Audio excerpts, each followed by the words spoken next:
Hello and welcome back to the Sprinklr Coffee Club.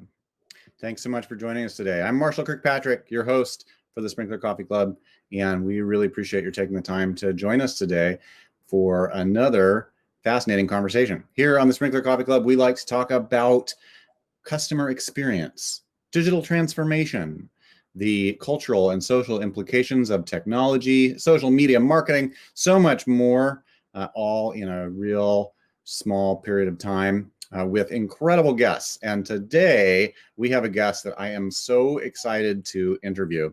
Our guest, Kate Nasser, is the author of a book called Leading Morale. She is a people skills coach. She has been coaching individuals and organizations on people skills, interpersonal skills, communication skills for more than 30 years, with a heavy emphasis on customer care, customer service, customer experience type of contexts.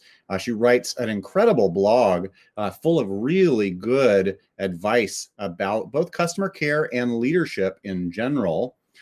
Kate, I have been really excited about reading your blog posts. I really enjoy following you on Twitter, and I'm so excited to have you here today as our guest on the Sprinklr Coffee Club. Thank you. Thank you for having me. I am just as excited as my favorite topic, customer care. Oh, good. Well, there is such a need for all of us to level up our work in customer care. I sometimes think that, well, it's a long overdue change that the world is undergoing towards really putting the needs and empathy for the customer at the center of what we're doing. But especially here in this pandemic era, the quantity of care demands just balloons to unimaginable time due to the stress and the quantity to really turn up those effective people skills. So I'm so glad that you're here today. Can you tell us a little bit, Kate, about your career trajectory and what you have seen change in the world of people skills and customer care over your career? Oh, certainly.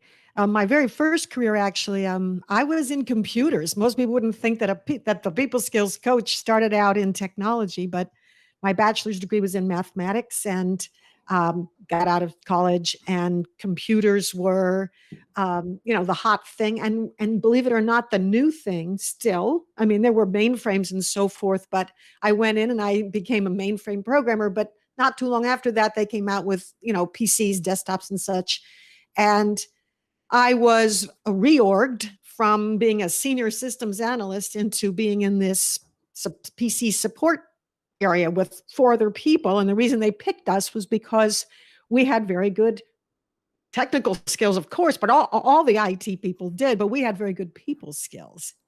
And it was the very beginning of people skills having to, that technical folks had to sharpen up their people skills as much as their technical skills.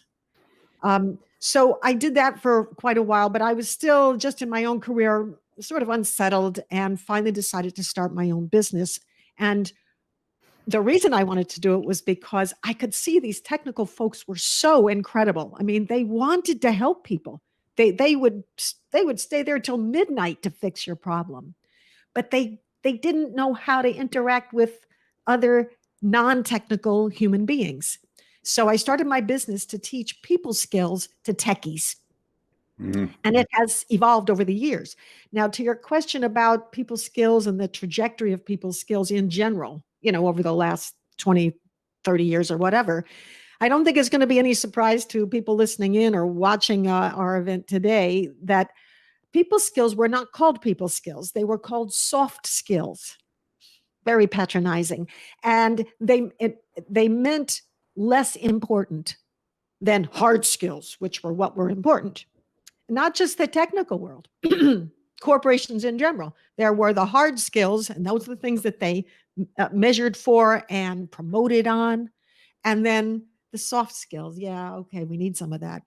But that changed And it changed for a few reasons. Certainly, as the economy over the years evolved from primarily manufacturing uh, into much more of the sort of what they call the knowledge based economy and all this sort of thing, you're attracting different kinds of more and more people, different kinds of people. So that was one change. And the second change was generational. So we all know baby boomers. I'm the end of the baby boomer generation. And then there was Gen X, and millennials, who are also called Gen Y, and then Gen Z, which are the ones that are coming out of school now. As those new generations entered the workforce, they didn't actually say, I demand great people skills, but they expected to be understood, to be appreciated, to be recognized, to be inspired, all the things that fall into the realm of people skills. And they were willing to leave a job and go find someplace else to work. And so, as the corporations had to deal with this huge generational shift, people skills have become essential, not optional.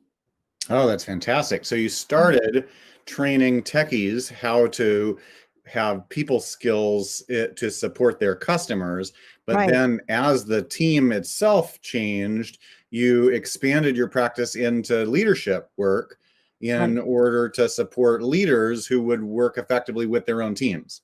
Exactly. Because you cannot have inspired customer care teams with leaders who don't inspire, who think people's skills are not important. I mean, it's impossible. You have to have at some level, and it could be that the top leader doesn't, but the team leader really knows how to do it and acts as that buffer, but at some level, the manager, supervisor, team leaders ultimately far better if it's up the chain of leadership, because then they support issues related to things like employee appreciation and recognition and all of the things. A team leader can only do so much. If the top leader overrules them, there you go. Yeah. Where do you think this is going in the near to midterm future, Kate? How do you expect the question of people skills, both with employees and customers, to change? Or how do you hope it'll change? Well, I think it's going to continue to evolve, certainly in the world of customers. Let's take it to that area, which you just mentioned. Customers today, and some of them are multi-generational. I mean, multi-generational. People think that the older folks never use computers. This is not true. So you have people that are in their 70s, customers. You have people who are baby boomers. You have Gen X. You've got your colleagues of the Gen X and the Gen Y and Gen Z. So you really have this huge range of people skills expectations among a very diverse customer base. And we're also multicultural, we're global. People skills basically are the means to which you can listen, pick up on cues, all kinds of different cues, and adapt. What people skills really allow you to do is to adapt to each situation, to each customer, to each employee, to each colleague, each teammate, without losing who you are. Because the biggest myth about people skills is that it makes you fake. Oh, you're not supposed to have people skills. You're supposed to just be authentic. Well, I think we can all see that authenticity doesn't give you a license to be rude, unempathetic, boorish, brutally honest. This is not the case, especially in customer care, because people just take their money and go someplace else. So people skills basically it builds trust, it builds the relationship, but it does it by the person, let's say myself or yourself, or giving customer care, we're listening for what are the cues? What is this customer trying to tell me? Do they need empathy? Do they need a solution right away? Are they a techie who doesn't care as much about? If you listen, you can detect even their personality type. That's the section of my workshop that people absolutely love. You can actually pick up on a person's personality type just by listening to them, and then adapt. so that they're getting the experience they want in the moment and, of course, the result that they hope for. Mm-hmm. Mm-hmm.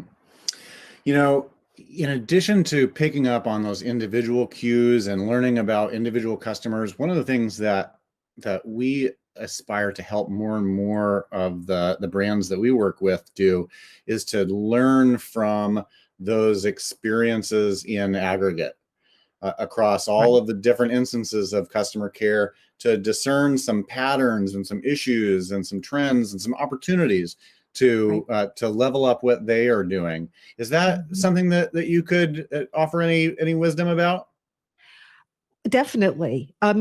So there are always going to be patterns that you can pick up on. For example, a customer that is upset, at, just regardless, absolutely regardless of their personality type when they're not upset. Every single customer, when they are upset, they want them to try to take control and dominate the conversation to get it back within the metric of the first call resolution, of the procedures, of the whatever. They want someone to listen and to empathize. And that pattern has been around forever. I've been teaching this for 30 years, and 30 years it's been the same. It hasn't changed a bit. So whether you're digitally, a lot of, as you know, this is your field, right? So if you're giving digital customer care, you're in online chat or whatever, you can certainly tell if a customer is upset. You can tell by the words they use. You can tell by how often they might type, "Are you there? Are you there? Are you there?" And if you pick up that the customer is upset, you don't want to push them immediately to, "Well, tell me what your problem is." It's, "Tell me what happened." And then you read what's happened to them. Then you empathize. And so there's a classic example, but even in today's high-tech digital world, it's still the same. Upset customers want to be listened to, they want empathy, and then they want, a solution. Mm-hmm. There always is an outlier. You might find one or two, 0.01% or something that might just say, "Just fix my problem." I don't want to just fix it. I don't want to hear your empathy. It's rare, very rare. So you can pretty much guess that the aggregate is the other way. Oh, very interesting. Uh, you mentioned the communication pattern of domination, Mhm. and that's something that you have written some really interesting blog posts about domination and conquest versus collaboration and freedom, and that's some pretty high level heady Yeah. stuff Yeah. that works really well in your leadership content. Can you tell us a little bit about what your thesis is there? I have, there are, I've never met a person. Now I've taught thousands and thousands of people. So I walk into a room, I'm teaching workshops. Now, of course, I'm going more online, but I mean, I walk into a room, I don't know anybody. I might know the leader or the manager that brought me in, right? But I have this room full of people that the audience could range in size from 15 to 200. And I've never once met anybody who wanted to be dominated or conquered. Never.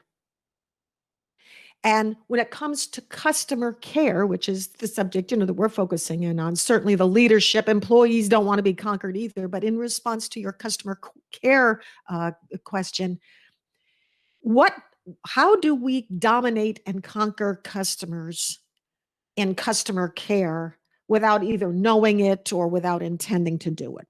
Right? That's probably the question. And it happens with scripted customer service reps who talk.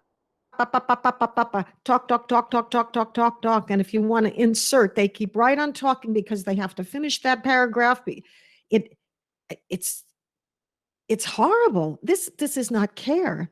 It happens when somebody wants you to show empathy and you skip that and you just want to, "Well, let's just fix it."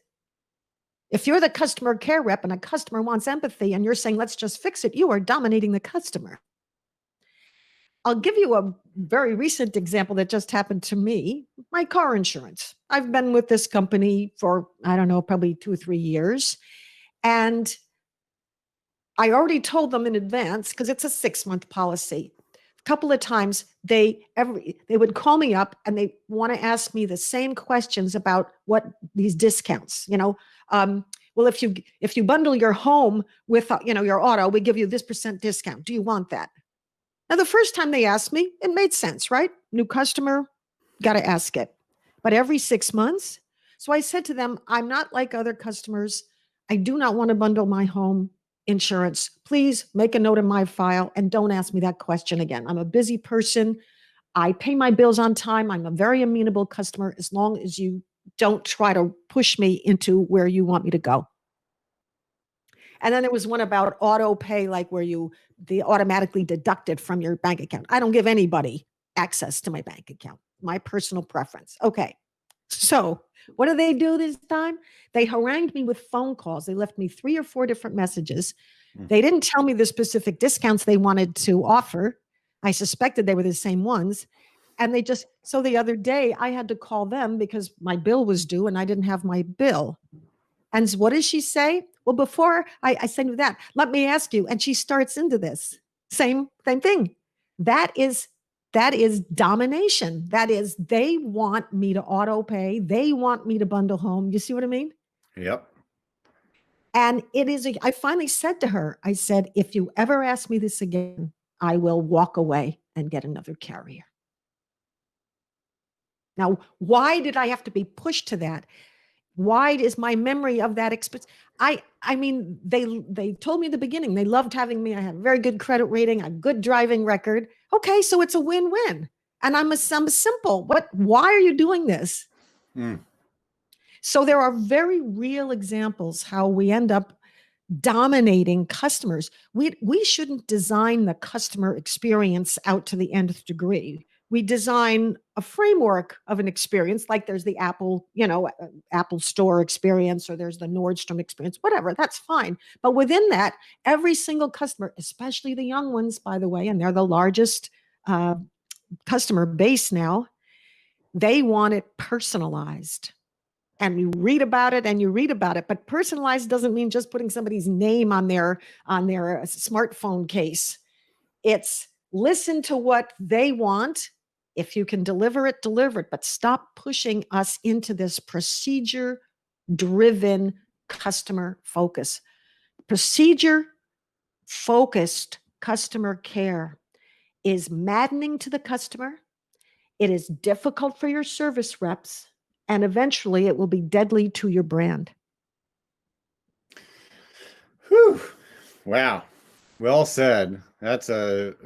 That is a powerful articulation of something that I feel like a lot of us feel, but don't have quite the words like that to put into practice.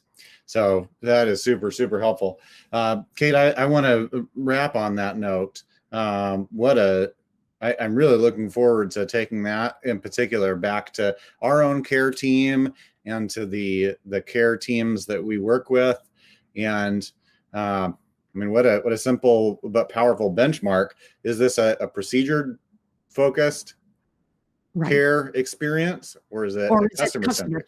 Right. Yeah. And that doesn't mean, by the way, because the managers will get up in arms with Kate, we have to have procedures, otherwise it'll be chaos. I said, you can have procedures, but you have to empower your service reps to listen, to adapt to the customer, and do that within customer-centric procedures. It's possible to do both. It is very possible to do both. Mm-hmm. Fantastic. Well, folks, I am so glad that you have taken the time to join us here for this conversation. And I really want to encourage you to check out katenasser.com, Kate's blog. Kate's really good on Twitter as well.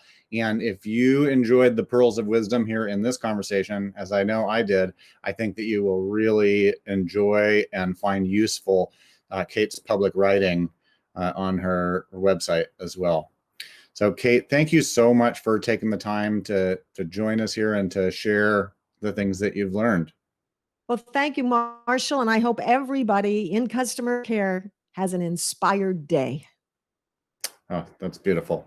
All right, folks. Thank you so much again for joining the Sprinklr Coffee Club. We'll see you next time.